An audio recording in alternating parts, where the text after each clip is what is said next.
La Corse, la laïcité, la balance ton port aussi, on va en parler avec Marlène Schiappa.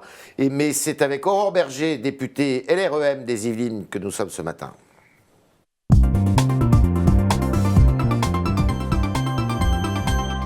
Aurore Berger, bonjour. Bonjour. Alors, on a appris que les comptes de campagne de quasiment tous les candidats étaient validés. Ils sont tous validés d'ailleurs, à une exception près. François Fillon, qui n'aura pas les 10 millions d'euros auxquels il aurait pu prétendre. Il n'en aura que un quart, parce qu'il y a des irrégularités, des erreurs d'écriture, semble-t-il. Ça vous paraît étonnant ? Écoutez, moi, je n'ai pas à juger d'une décision qui a été rendue et qui est rendue en toute transparence par une autorité qui est compétente pour ça. Ouais. Après, de ce que j'ai compris, c'est qu'il voulait se faire rembourser ce qui avait été un don de la part du parti politique. Donc, le parti avait obtenu beaucoup d'argent du fait de la primaire. Cet argent de la primaire devait en effet servir à financer la campagne et il voulait se faire rembourser cet argent, ce qui en effet paraît assez cocasse. Et c'est pas possible. Et clairement, l'autorité compétente a dit que ça n'était pas possible. Mais bon, c'est pas la première fois qu'on a des questions de compte de campagne avec François Fillon. Alors, Jacqueline Gouraud reçoit les nationalistes corses ces jours-ci, ce matin. Ça se passe bien, ça se passe mal. On a eu plutôt le sentiment que le voyage du président de la République n'avait pas été complètement apprécié sur l'île. Écoutez, ça s'est passé, et je pense que c'était important qu'Emmanuel Macron aille en Corse, évidemment, et puis qu'il aille en Corse avec un message clair, qui était de dire que... C'était le message que vous souhaitiez ? De dire que la place de la Corse est dans la République française. On ne peut pas tenir un autre discours que celui-ci. Il est le président de la République et de l'ensemble des Français, y compris des Corses qui sont français. D'accord. Vous êtes d'accord avec tous les refus qu'il a énoncés sur la co-officialité de la langue, sur le statut de résident? Non, mais le statut de résident, c'était quand même une aberration. Alors, en revanche, il a fait une avancée en disant, d'ici à l'été, puisqu'il y a une réforme de la Constitution, on va inscrire le mot Corse dans la Constitution. C'est possible, ça, mais à quel titre d'article on peut faire ça ?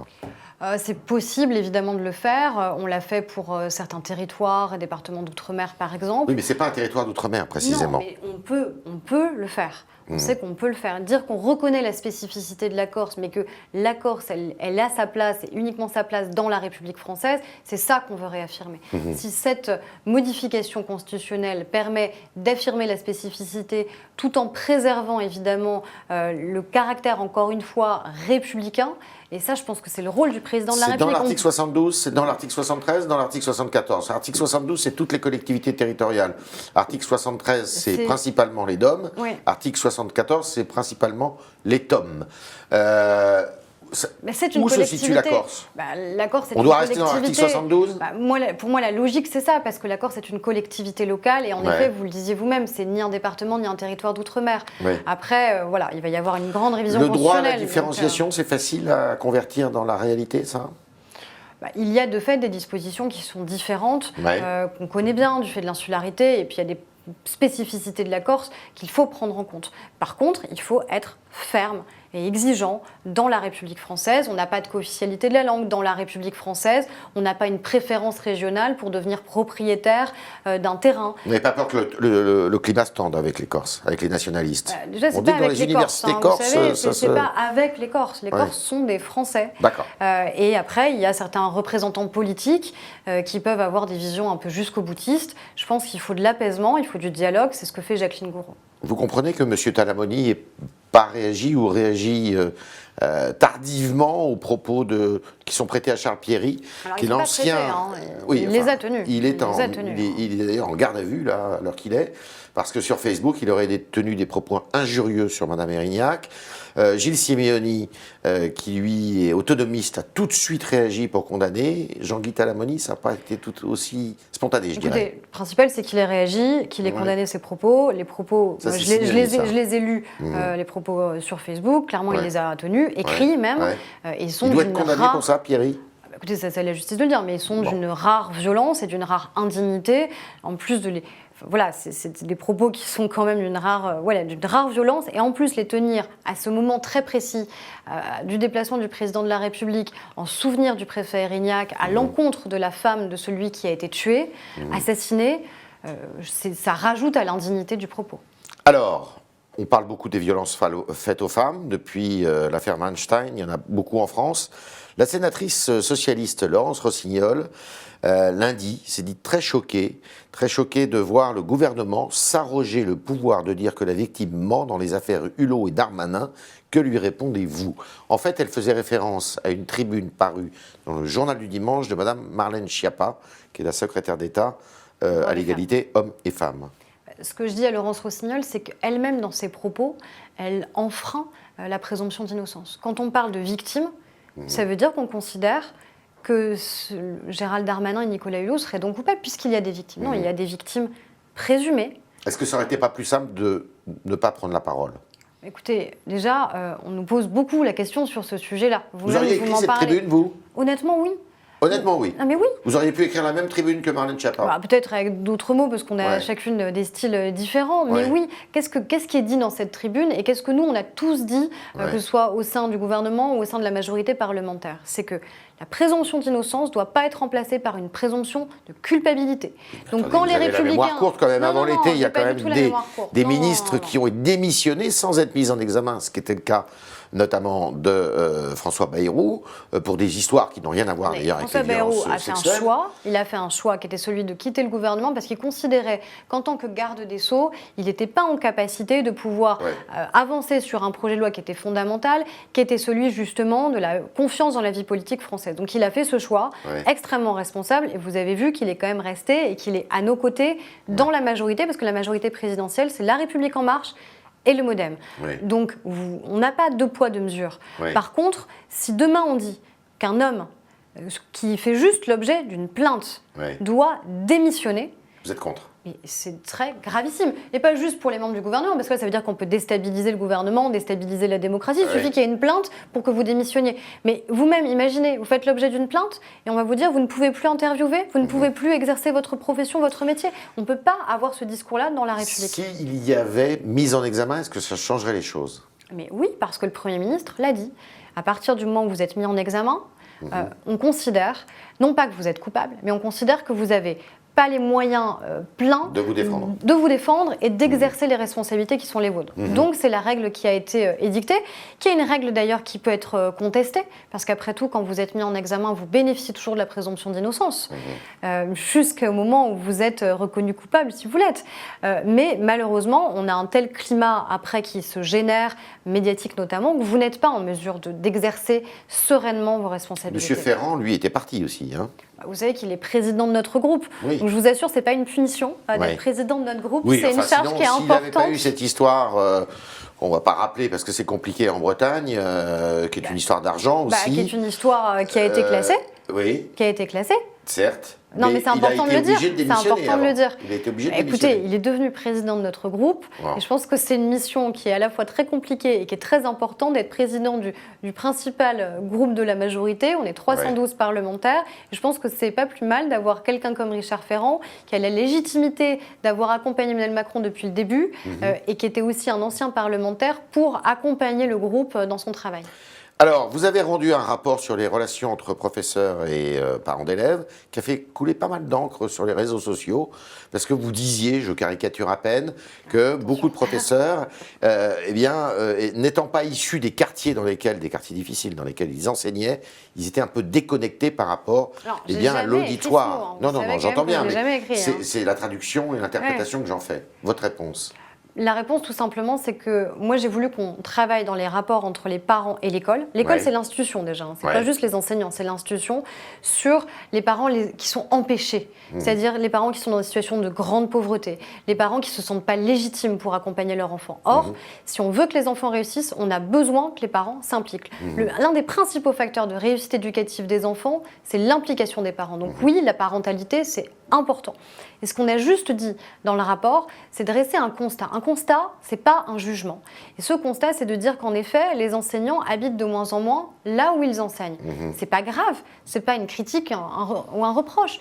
C'est juste une vérité. Et donc, quand vous êtes bombardé enseignants, jeunes enseignants, dans les endroits qui sont les plus difficiles, que vous n'en êtes pas issus, que vous n'êtes pas issus de ces quartiers, que vous ne connaissez pas la sociologie du quartier, c'est encore plus compliqué pour vous d'enseigner que d'enseigner dans d'autres endroits. Il faut arrêter avec ce mythe qui est de considérer que les enfants sont les mêmes sur tous les territoires. C'est pas vrai. Il y a des territoires qui sont différents. L'égalité républicaine n'est pas appliquée finalement dans le monde éducatif. Si, l'égalité républicaine est appliquée, évidemment.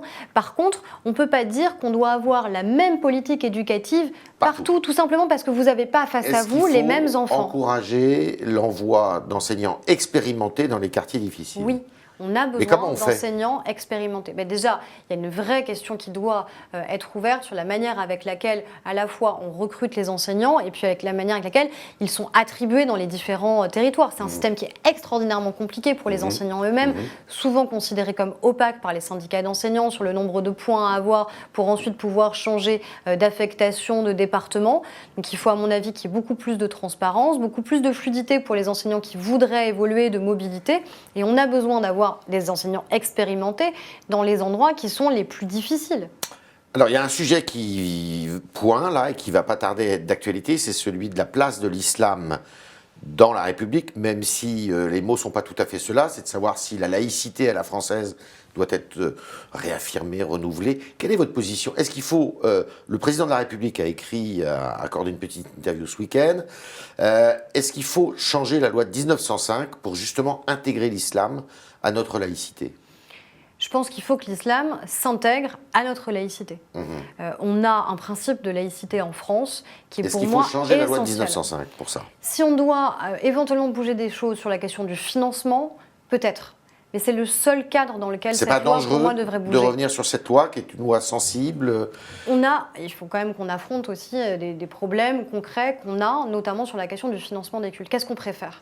Est-ce qu'on a envie d'avoir des mosquées qui sont financées par de l'argent étranger? Vous savez que c'est 20% seulement. Hein. Oui. 80%, ce sont les fidèles qui payent. Hein. C'est 20% de trop. Parce que des financements étrangers, c'est un problème. Est-ce qu'on a envie que les imams soient formés, voire parfois même rémunérés par des puissances étrangères? Moi, j'ai envie que les imams de France soient formés en France. Comment on fait alors? Est-ce que c'est au président de la République? On a vu que les précédentes initiatives n'avaient pas été très heureuses, notamment celle de Nicolas Sarkozy, qui finalement avait donné, je dirais, le magistère de l'islam en France plutôt à des radicaux. Comment on fait? Parce que les règles du CFCM, elles sont absurdes. Aujourd'hui, le Conseil français du culte musulman, vous savez que pour y siéger, il y a une représentation à la proportionnelle en fonction du nombre de mètres carrés des mosquées ou des lieux de culte. Donc ça peut même encourager un certain nombre de dérives. Comment on fait déjà, on peut considérer que le CFCM en tout cas, ne fonctionne pas. Il n'y a que 10% des musulmans qui se disent représentés au sein du CFCM, qui est censé être l'organisme de représentativité justement des musulmans de France. Donc ça veut dire que ça ne fonctionne pas. Ça ne fonctionne pas ni pour la République en termes d'interlocuteurs, ça ne fonctionne pas pour la communauté musulmane qui ne se dit pas représentée. Donc est-ce qu'il faut une forme de fédération des différentes associations musulmanes, comme ça peut exister par exemple pour les protestants? C'est une question qui peut se poser. Certains intellectuels, notamment du monde musulman, proposent cette piste-là. C'est une piste de réflexion qu'il faut avoir. C'est au président de la République de donner le là?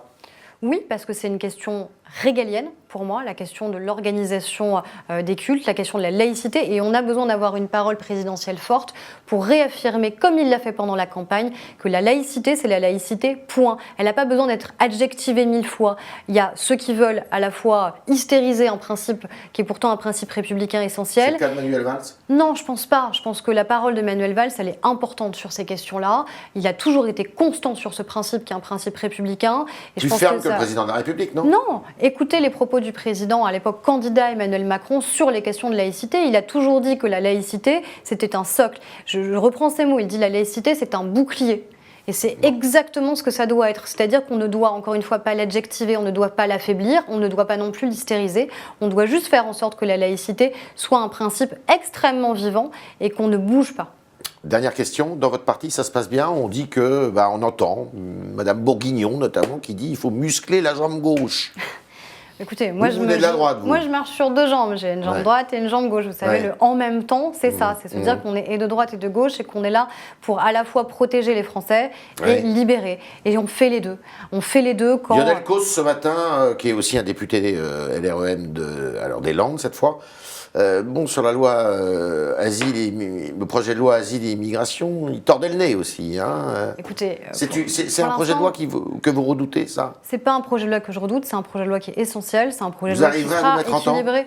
Évidemment. à vous entendre? Mais il y aura une majorité qui votera ce projet de loi parce que c'est un projet Qui de va loi. dans le bon sens? C'est un projet de loi d'équilibre qui réaffirme qu'aujourd'hui, on accueille mal et qu'on n'intègre pas. Et si on veut un moment mieux accueillir dans notre pays, faire baisser les délais d'instruction du droit d'asile, il va falloir mettre les moyens et des objectifs très clairs, revenir à 6 mois, c'est ça l'objectif du ministre de l'Intérieur, intégrer enfin, ce qui n'est pas le cas, aujourd'hui on n'intègre pas, et assumer aussi d'avoir une politique migratoire ferme, c'est-à-dire que oui, on accueille ceux qui sont les plus vulnérables, c'est-à-dire les réfugiés, mais ceux qui sont déboutés du droit d'asile doivent quitter le territoire français. Nous sommes avec Aurore Berger, députée LREM des Yvelines, et nous continuons avec vos questions, chers internautes, qui seront posées par Julie Coulon, Sportphysi.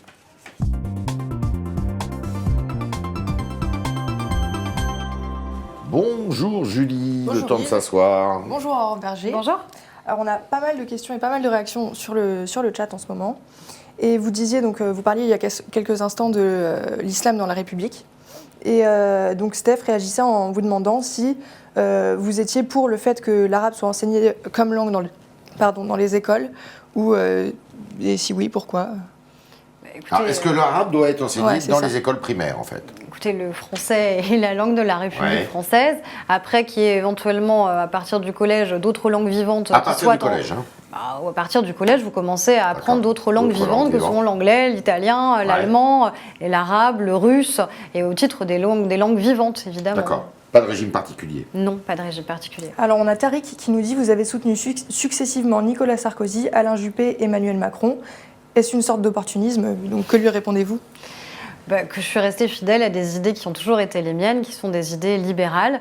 Il se trouve qu'il y a un certain nombre de personnes qui ont évolué. Nicolas Sarkozy de 2007 n'était plus le Nicolas Sarkozy de 2017.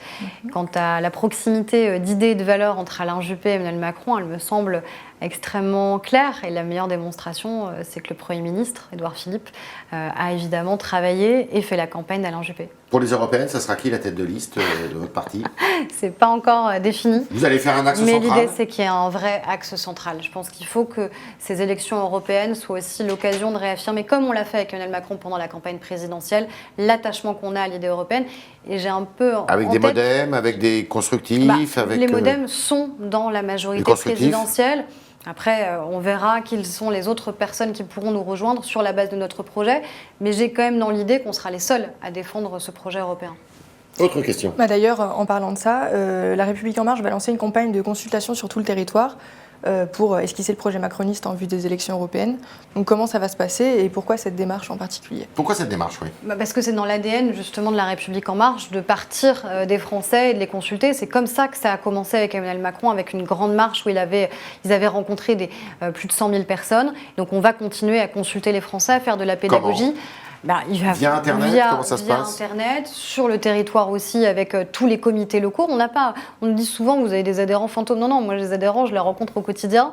Et on a 400 000 personnes qui sont adhérentes de La République En Marche, qui sont sur le terrain, qui sont investies dans les territoires et qui auront envie d'être partie prenante de cette campagne. On a besoin que les Français participent à la campagne des Européennes, au débat d'idées et viennent voter.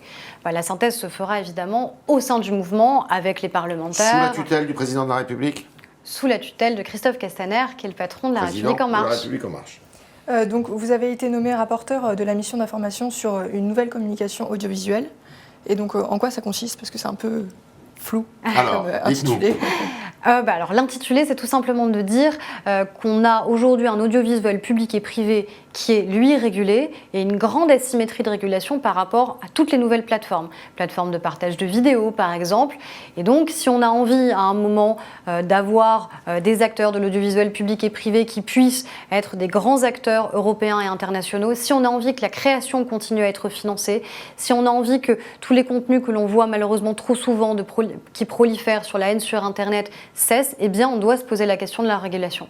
Et cette régulation, ça passe aussi par le projet de loi du président de la République sur les fake news? Une proposition de loi, je ne sais pas. Alors, sur les fake news, c'est un sujet un peu différent puisque ce sera uniquement en période électorale ou préélectorale. Vous, en tant que média, vous avez des règles qui sont très contraignantes en campagne électorale, vous le savez bien. Or, Eh bien, ce n'est pas du tout le cas pour les plateformes. Par exemple, sur Facebook, où vous pouvez continuer à acheter de la publicité, par exemple, pas en tant que candidat, mais un individu peut le faire. Et on voit proliférer, malheureusement, des fausses informations et des fausses informations qui peuvent demain déstabiliser une campagne électorale. Dernière question. Alors, dernière question, on a Alexandre qui est un habitué qui nous demande, donc Jean Leonetti, qui est membre des Républicains, dit qu'il ne rejoindra jamais En Marche car là-bas, on ne débat pas, on suit. Qu'en pensez-vous ? Vous m'avez posé tout à l'heure la question sur la consultation qu'on lance justement sur les européennes. C'est bien la preuve qu'on débat et je vous assure qu'il y a souvent du débat et au sein du groupe majoritaire et avec l'ensemble de nos adhérents. Et pourtant, Jean Leonetti n'est pas considéré comme le plus à droite. Mais il a accepté d'être le président du Conseil national des Républicains et d'épouser la ligne de Laurent Wauquiez. C'était Aurore Berger qu'on remercie pour ses réponses à vos questions, chers internautes. Merci Julie d'avoir été la médiatrice de ces mêmes questions. À demain pour de nouvelles aventures.